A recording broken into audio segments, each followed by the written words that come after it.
Welcome to my video.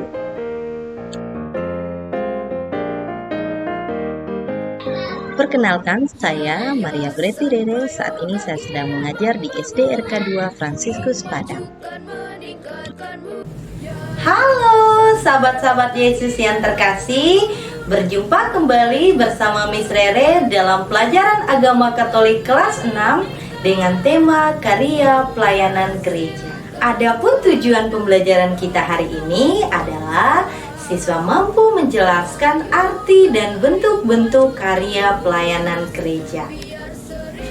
Menu pembelajaran yang akan kita bahas hari ini, yang pertama, hidup menggereja, yang kedua, cara hidup jemaat perdana, dan yang ketiga, karya pewartaan gereja saat ini, dan yang terakhir kita akan merangkum keseluruhan dari materi ini. Yang pertama, Miss Rere akan membahas tentang hidup menggereja.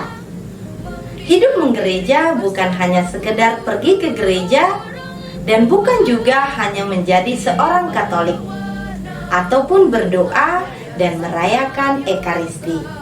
Tetapi kita sudah melihat ada dua hal yang tidak bisa dipisahkan, yakni ungkapan dan wujud dalam iman. Yang kedua, kita akan belajar tentang cara hidup jemaat perdana.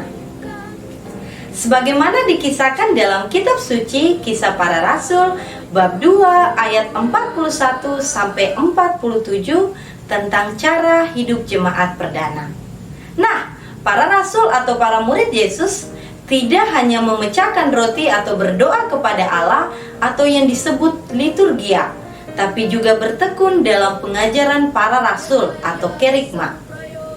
Mereka juga bertekun dalam komunitas atau persekutuan, dan mereka menjual seluruh harta miliknya dan membagikan kepada orang banyak atau yang disebut dengan pelayanan, diakonia, sehingga mereka disukai oleh banyak orang ataupun yang disebut kesaksian.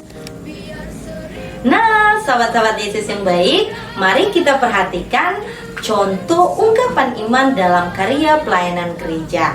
Yang pertama ada liturgia atau perayaan, yang kedua ada kerigma atau katekese, dan yang terakhir atau ketiga koinonia atau persekutuan. Sedangkan contoh wujud iman dalam karya pelayanan gereja yaitu ada diakonia atau pelayanan dan martiria atau kesaksian. Yang ketiga, karya pelayanan gereja saat ini.